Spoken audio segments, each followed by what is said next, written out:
সবচেয়ে হাইপড এবং ভাইরাল এই ফাউন্ডেশনটা আজকে আমি ট্রাই করব। ইনস্টাগ্রাম, টিকটকে এটা কেন এত বেশি famous? Let's try it out. Tirtir এই কুশন ফাউন্ডেশনটা আমি অনলাইনে অর্ডার করেছিলাম এবং আমি যে শেডটা নিয়েছিলাম সেটা হচ্ছে 24N লাটে। অনলাইনে তো এই শেডটা পারচেস করে ফেলেছি, কিচ্ছু করার নেই। তাই আজকে ট্রাই করে দেখবো শেডটা আমার পারফেক্ট ম্যাচ হয় কিনা। আর যেহেতু আমার স্কিনে হালকা একটু স্পটস আছে, তাই কালার কারেকশন ছাড়া এই ব্লেমিশেস গুলো কতটুকু কাভার হয় এই ফাউন্ডেশনটা দিয়ে সেটাই ট্রাই করব। তাই শুরু করার আগে অবশ্যই আমার মতো যাদের ড্রাই স্কিন আছে ময়শ্চারাইজ করে নিতে হবে এক্সট্রা হাইড্রেশনের জন্য। আদারওয়াইজ অ্যাপ্লিকেশনের কিছুক্ষণ পর কিন্তু স্কিনটা ড্রাই বা প্যাচি হতে পারে।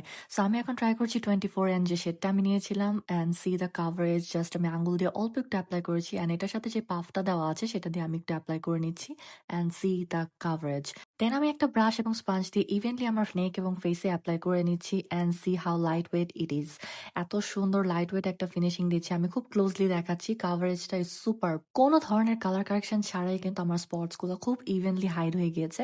অ্যান্ড এরপর আমি একটা কম্প্যাক্ট পাউডার দিয়ে ভালো করে ফাউন্ডেশনটাকে সেট করে নিচ্ছি। প্রথমে স্কিনে অ্যাপ্লাই করার পর আমি ভেবেছিলাম যে এই শেডটা আমার জন্য অনেক বেশি লাইট হয়ে গেছে, বাট এটা যেহেতু নিউট্রাল আন্ডারটোনের তাই লাইট মিডিয়াম শেডের আমার মতো যারা আছেন তাদের সাথে এটা পারফেক্টলি ম্যাচ করবে। See how flawless it looks, full coverage, matte and very light weight. So আমার কাছে তো এটা খুবই ভালো লেগেছে ফর্মুলা এবং সবকিছুর দিক থেকে। Also it's very portable. So if you guys ask me to rate this product, I will give it 10 on 10. Just try it out, this viral cushion foundation. I'm sure you guys will love it.